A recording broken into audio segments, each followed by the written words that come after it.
और हमारे संविधान को हम सब पीढ़ी परिवार को आगे बढ़ने का मौका देता है।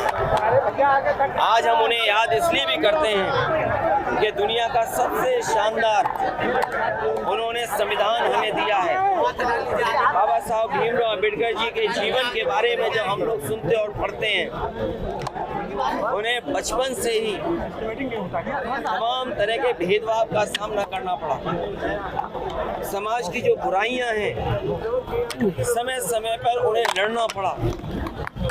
शिक्षा ग्रहण से लेकर के जिस समय वो शिक्षा ले रहे थे, वहां से लेकर के जीवन भर उन्हें संघर्ष करना पड़ा। पानी से लेकर के अगर वो पानी पीना चाहते थे, समाज की वो बुराइयां थी कि जानवर पानी पी सकते थे, लेकिन जो वंचित हैं, शोषित हैं, पीड़ित लोग हैं, बहुजन समाज के लोग पानी नहीं पी सकते थे। उन्हें समय समय पर समाज में इस कठिनाई और मुश्किलों का सामना करना पड़ा। जहां वो हमारे संविधान के शिल्पकार रहे, संविधान को निर्माता, वहीं वो अर्थशास्त्री भी थे, समाज की बुराइयों को समझने वाले, सामाजिक आंदोलन को आगे बढ़ाने वाले। इसलिए आज हम उन्हें याद करते हैं। आज सबसे जरूरी है कि संविधान से ही समाज और देश चले।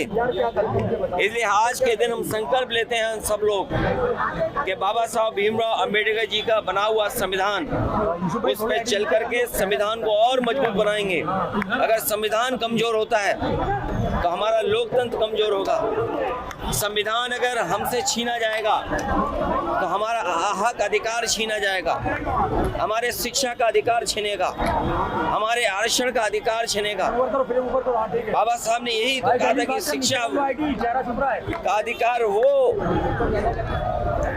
वो हथियार है, शिक्षा का अधिकार, जो बड़ी बड़ी लड़ाइयों को और बड़ी बड़ी बुराइयों को दूर कर सकता है। भैया बीकेटी गांव है जहां पर खतारी है, वहां पर और आज भी हम लोग देखते हैं कि बाबा साहब भीमराव अंबेडकर जी को या उनकी प्रतिमा को समय समय पर लोग खंडित करते हैं, समय समय पर अपमानित करते हैं। वो एक मैसेज देते हैं बाबा साहब भीमराव अंबेडकर के खिलाफ। वे वही लोग हैं जो बाबा साहब भीमराव अंबेडकर जी का न संविधान मानते हैं, न बनाए हुए संविधान में जो कानून है उसको मानते हैं, और न केवल उनकी प्रतिमा का अपमान ये लोग कर रहे हैं, बल्कि समाज के लोगों में समय समय देखा है कि उन्हें अपमानित होना पड़ा है। अगर वो शादी के कार्यक्रम करना चाहेंगे तो घोड़ी पे नहीं बैठ सकते, पानी पीना चाहेंगे तो उनके साथ व्यवहार कैसा कैसा हुआ है, उन्हें पानी भी नहीं दे सकते। अगर पानी छू लिया तो उनको अपमानित होना पड़ता है।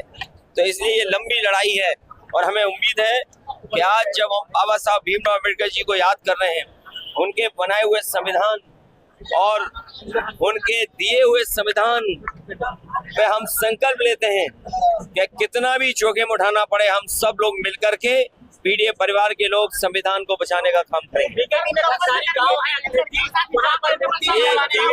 केवल लखनऊ बीकेटी की बात नहीं है, अभी कुछ दिन पहले सीतापुर से भी सुनने को मौका मिला। उत्तर प्रदेश और देश के कोने कोने से सुनने को मिलता है और जानकारी मिलती है कि इस तरह के लोग घटनाएं होती हैं, और वो लोग करते हैं जो बाबा साहब को नहीं मानते हैं, जो संविधान को नहीं मानते, लोकतंत्र में नहीं चलना चाहते। सर, मुजफ्फरनगर में हिजाब में मुस्लिम लड़की के साथ अभद्रता हुई, क्या बताते हैं कि ये भारतीय जनता पार्टी इसी तरह का काम करती है। अभी कुछ दिन पहले आपने देखा होगा कि वही भारतीय जनता पार्टी के लोग हैं जिन्होंने कहा कि शांतिपूर्ण कार्यक्रम हो सकता है, लेकिन तलवारें लहरती हुई देखी हैं, लाठी लहरती हुई देखी हैं। न केवल वो सुनने में आया कि लोग बंदूक लेकर के भी गए थे, और जो स्टेटमेंट्स आ रहे हैं कि जान ले ली जाएगी, क्या ये वही लोग हैं जो बाबा साहब भीमराव अंबेडकर का संविधान मानते हैं, या क्या भी ये वही लोग हैं जो लोकतंत्र पर भरोसा करते हैं? और राम जी आज सुमन जी के घर पर उनके ऊपर कितना क्या क्या नहीं करना चाहते थे लोग। इसीलिए कहा ये संविधान हमारी ढाल है, संविधान ही हमारी संजीवनी है। और इस देश की जनता ने दिखाया पिछले लोकसभा चुनाव में कि अगर कोई संविधान बदलना चाहेगा तो उस सरकार को, उन लोगों को बदल देंगे।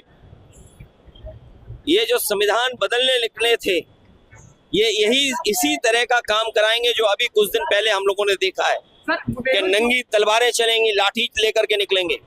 और ये बिना बीजेपी की सरकार के संभव नहीं था। ये सरकार खुद शामिल थी। और जो प्रयागराज की घटना सुनने में आई है कि एक दलित परिवार के सदस्य के साथ जो घटना हुई, एक मामूली इसी बात को लेकर के वो अपना कुछ उससे बातचीत करना चाहता था कुछ चीजों को लेकर के। वो कौन लोग हैं जिन्होंने जिंदा जलाया? वो भारतीय जनता पार्टी के लोग हैं। वो कौन लोग हैं जो लाठी लेकर के घूम रहे हैं, बंदूक लेकर के घूम रहे हैं? वो भारतीय जनता पार्टी के लोग हैं।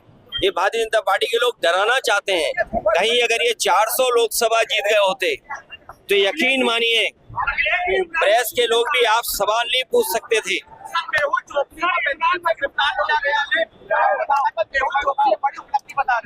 देखिए, ये सरकार की सब जानकारी में था। सरकार समय समय पर ऐसे काम करेगी जिससे तमाम बुनियादी सवालों पर चर्चा न हो।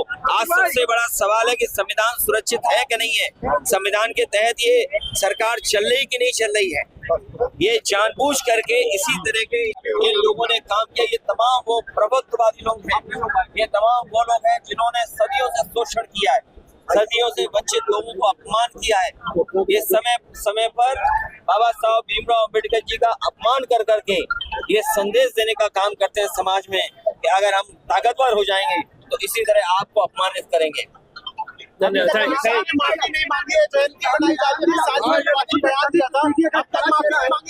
और एक दलित होने के बावजूद भी कर्जी सेना लगातार उस पर अटैक करने पे क्या कहना? मैंने कई मौकों पर कहा और फिर मैं कहता हूँ, ये सेना भारतीय जनता पार्टी की है। ये प्रशासन शासन के इशारे पर इस तरह का नंगा नाच हुआ है। ये जो कुछ आपको विजुअल्स दिखाई दिए हैं, तलवारें खुली और तमाम लोग लाठी लेकर के गए, वो भाषा किस तरह की इस्तेमाल कर रहे हैं? क्या आप कल्पना कर सकते हैं कि जान मारने की धमकी दे रहे हो, जान लेने की धमकी दे रहे हो? क्या आपकी जान दे लेने का संविधान और कानून पर चलने वाले लोग क्या कर रहे हैं? आखिरकार जिम्मेदारी किसकी है कि अगर कोई किसी को मारने की धमकी दे रहा है तो ये जिम्मेदारी किसकी बनती है कि कार्रवाई हो? और आप कल्पना कीजिए कि जहर कितना घोला है इन्होंने। एक सामान्य परिवार के लोग जो कारोबार में जो बहुत सामान है, उनके अंदर इतना जहर घोल दिया कि वो तलवार लेकर के निकल पड़े कि जान ले लेंगे। आपको गोली मारने का जो कहा उस पर क्या कार्रवाई करने का? ये गोली मारने का भारतीय जनता पार्टी का पुराना षड्यंत्र रहा है। हालांकि हम लोग बाबा साहब भीमराव अम्बेडकर जी की प्रतिमा के पास खड़े हैं। बाईं तरफ राष्ट्रपिता महात्मा गांधी जी की प्रतिमा है। आपको पता होगा और जानते होंगे कि राष्ट्रपिता महात्मा गांधी को भी गोली मारी गई थी। ये वो लोग हैं जो हिंसा पसंद करते हैं, हिंसा को बढ़ावा देते हैं। ये तमाम वो लोग हैं। लेकिन हम सब वो लोग हैं जो बाबा साहब भीमराव अम्बेडकर के रास्ते पे चल करके और जो संविधान हमें रास्ता दिखाता है उसमें चल करके हमें समाज को और देश को नई दिशा देना चाहते हैं। और आज के दिन ये संकल्प लेते हैं कि जो सपना बाबा साहब भीमराव अम्बेडकर जी का था शोषित वंचित पीड़ित लोगों के लिए, पीड़ित परिवार के लिए, हम गाँव पहुँचा करके आम लोगों को जोड़ करके उनके सपने को पूरा करने का काम करेंगे।